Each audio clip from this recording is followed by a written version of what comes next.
Part 1. So, I understand you're interested in restaurant work. Yes. I've got a bit of experience and I can provide references. That's good. I can check all that later. Now, Milo's restaurants have some vacancies at the moment. They are a really good company to work for. Lots of benefits. Oh right. Yes. They've got a very good reputation for looking after staff. For example, all employees get training, even temporary staff. Oh really? That's quite unusual, isn't it? Certainly is. And do staff get free uniforms too? You just need to wear a white t-shirt and black trousers, it says here. So I guess not. But another benefit of working for a big company like this is that you can get a discount at any of their restaurants. Even at weekends? No, but you'll be working then anyway. Oh yes. I suppose so. Most of their restaurants are in the city center, aren't they? So, easy to get to by bus? Yes. That's right. But if you have to do a late shift and finish work after midnight, the company will pay for you to get a taxi home. I probably won't need one. I think I'd use my bike. Okay.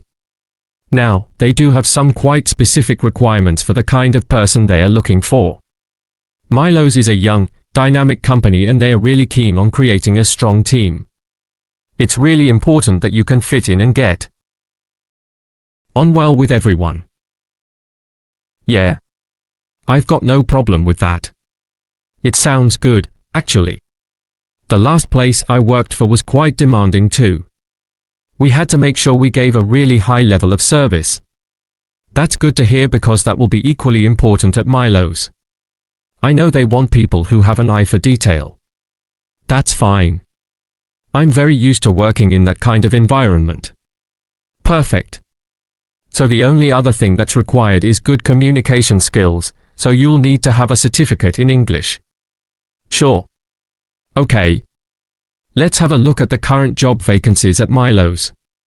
The first one is in Wivenhoe Street. Sorry, where?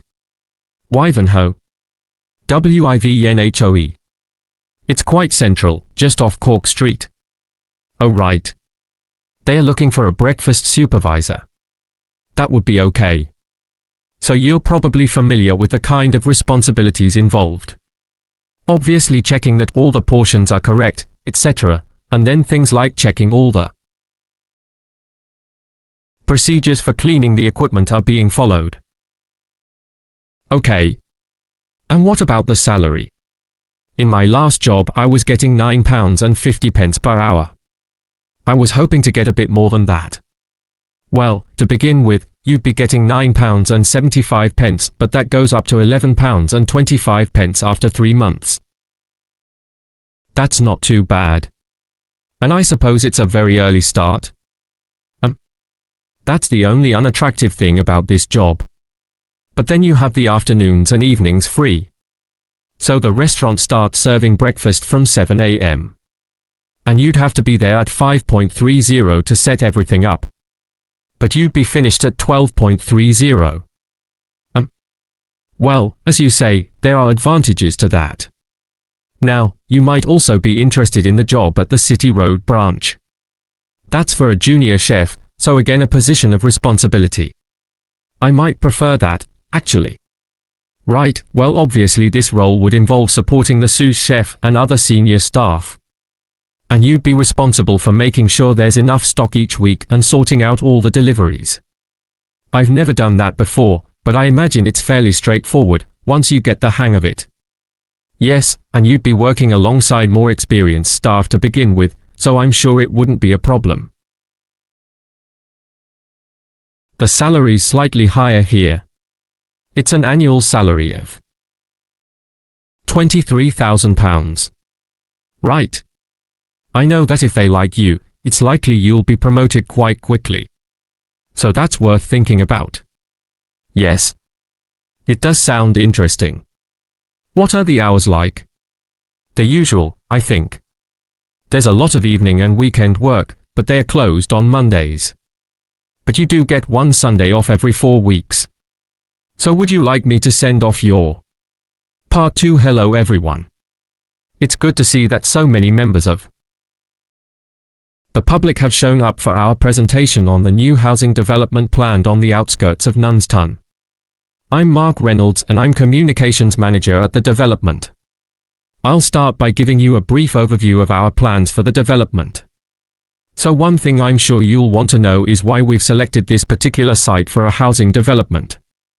At present it's being used for farming, like much of the land around Nunston. But because of the new industrial centre in Nunston, there's a lot of demand for housing for employees in the region, as many employees are having to commute long distances at present. Of course, there's also the fact that we have an international airport just 20 minutes drive away, but although that's certainly convenient, it wasn't one of our major criteria for choosing the site. We were more interested in the fact that there's an excellent hospital just 15 kilometers away. And a large secondary school even closer than that. One drawback to the site is that it's on quite a steep slope, but we've taken account of that in our planning, so it shouldn't be a major problem. We've had a lot of positive feedback about the plans. People like the wide variety of accommodation types and prices, and the fact that it's only a short drive to get out into the countryside from the development. We were particularly pleased that so many people liked the designs for the layout of the development, with a majority of people saying it generally made a good impression and blended in well with the natural features of the landscape, with provision made for protecting trees and wildlife on the site. Some people have mentioned that they'd like to see more facilities for cyclists, and we'll look at that. But the overall feedback has been that the design and facilities of the development make it seem a place where people of all ages can live together happily. Okay. So I'll put a map of the proposed development up on the screen. You'll see it's bounded on the south side by the main road, which then goes on to Nunston. Another boundary is formed by London Road, on the western side of the development. Inside the development there'll be about 400 houses and 3 apartment blocks. There'll also be a school for children up to 11 years old. If you look at the south entrance at the bottom of the map, there's a road from there that goes right up through the development. The school will be on that road, at the corner of the second turning to the left. A large sports centre is planned with facilities for indoor and outdoor activities. This will be on the western side of the development, just below the road that branches off from London Road. There'll be a clinic where residents can go if they have any health problems. Can you see the lake towards the top of the map? The clinic will be just below this, to the right of a street of houses. There'll also be a community centre for people of all ages. On the northeast side of the development, there'll be a row of specially designed houses specifically for residents over 65. And the community centre will be adjoining this. We haven't forgotten about shopping. There'll be a supermarket between the 2 entrances to the development. We're planning to leave the 3 large trees near London Road, and it'll be just to the south of these. It's planned to have a playground for younger children. If you look at the road that goes up from the south entrance, you'll see it curves round to the left at the top, and the playground will be in that curve, with nice views of the lake. Okay, so now does anyone? Part 3. So, Michelle, shall we make start on our presentation? We haven't got that much time left. No, Adam. But at least we've done all the background reading. I found it really interesting. I'd never even heard of the Laki eruption before this. Me neither. I suppose 1783 is a long time ago. But it was a huge eruption and it had such devastating consequences. I know. It was great there were so many primary sources to look at. It really gives you a sense of how catastrophic the volcano was. People were really trying to make sense of the science for the first time. That's right. But what I found more significant was how it impacted directly and indirectly on political events, as well as having massive social and economic consequences. I know. That should be the main focus of our presentation. The observations made by people at the time were interesting, weren't they? I mean, they all gave a pretty consistent account of what happened, even if they didn't always use the same terminology. Yeah. I was surprised there were so many weather stations established by that time, so, you can see how the weather changed, often by the hour. Right. Writers at the time talked about the Larky haze to describe the volcanic fog that spread across Europe. They all realized that this wasn't the sort of fog they were used to, and of course this was in pre-industrial times, so they hadn't experienced sulfur-smelling fog before. No, that's true. Reports from the period blamed the haze for an increase in headaches, respiratory issues, and asthma attacks. And they all describe how it covered the sun and made it look a strange red color. Must have been very weird. It's interesting that Benjamin Franklin wrote about the haze. Did you read that? He was the American ambassador in Paris at the time. Yeah. At first no one realized that the haze was caused by the volcanic eruption in Iceland. It was Benjamin Franklin who realized that before anyone else. He's often credited with that, apparently. But a French naturalist beat him to it. I can't remember his name. I'd have to look it up. Then other naturalists had the same idea, all independently of each other. Oh right. We should talk about the immediate impact of the eruption, which was obviously enormous, especially in Iceland, where so many people died. You'd expect that, and the fact that the volcanic ash drifted so swiftly, but not that the effects would go on for so long. Or that 2 years after the eruption, strange weather events were being reported as far away as North America and North Africa. No? I found all that hard to believe too. It must have been terrible, and there was nothing anyone could do about it, even if they knew the ash cloud was coming in their direction. We should run through some of the terrible consequences of the eruption experienced in different countries. There's quite a varied range. Starting with Iceland, where the impact on farming was devastating. One of the most dramatic things there was the effect on livestock as they grazed in the fields. They were poisoned because they ate vegetation that had been contaminated with fluorine as a result of the volcanic fallout. That was horrible. In Egypt, the bizarre weather patterns led to a severe drought, and as a result the Nile didn't flood, which meant the crops all failed. It's so far from where the eruption happened, and yet the famine there led to more people dying than any other country. It was worse than the plague. Okay. Then in the UK the mortality rate went up a lot, presumably from respiratory illnesses. According to one report it was about double the usual number and included an unusually high percentage of people under the age of 25. I think people will be surprised to hear that the weather in the USA was badly affected too. George Washington even makes a note in his diary that they were snowbound until March in Virginia. That was before he became president. Yes, and there was ice floating down the Mississippi, which was unprecedented. Astonishing, really.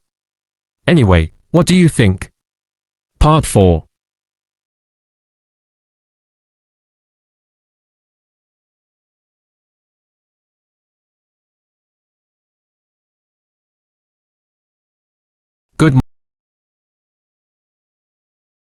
Good morning.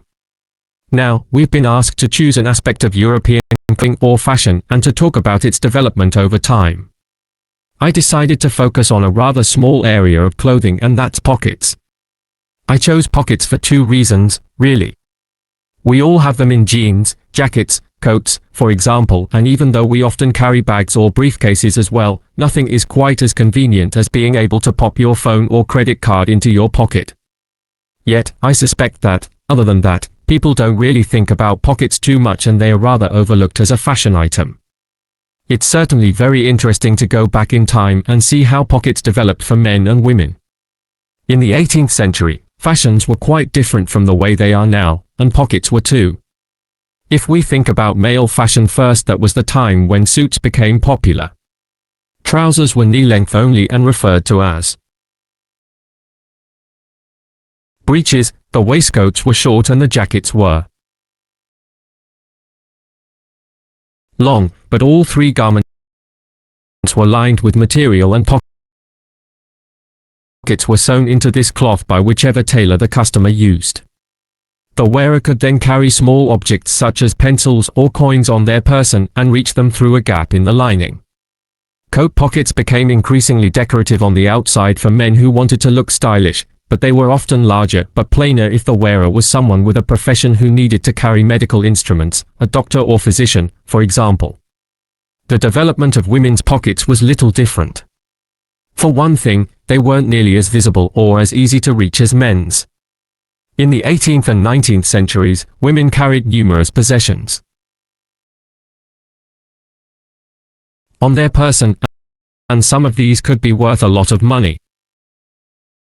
Women were more vulnerable to theft, and wealthy women, in particular, worried constantly about pickpockets. So what they did was to have a pair of pockets made that were tied together with string. The pockets were made of fabric, which might be recycled cloth if the wearer had little money, or something more expensive, such as linen, sometimes featuring very delicate embroidery. Women tied the pockets around their waist so that they hung beneath their clothes. Remember, skirts were long then, and there was plenty of room to hide a whole range of small possessions between the layers of petticoats that were commonly worn. They would have an opening in the folds of their skirts through which they could reach whatever they needed, like their perfume. Working women, of course, also needed to carry around items that they might use for whatever job or trade they were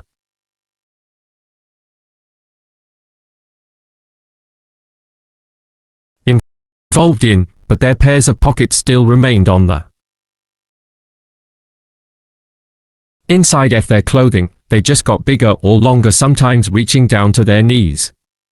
So the tie-on pockets went well into the 19th century and only changed when fashion altered towards the end of that period. That's when dresses became tighter and less bulky, and the pairs of pockets became very noticeable. They stood out too much and detracted from the woman's image. Women who had been used to carrying around a range of personal possessions and still wanted to, needed somewhere to carry these items about their person. That was when small bags, or pouches as they were known, came into fashion and, of course, they inevitably led on to the handbag of more modern times, particularly when fashion removed pockets altogether.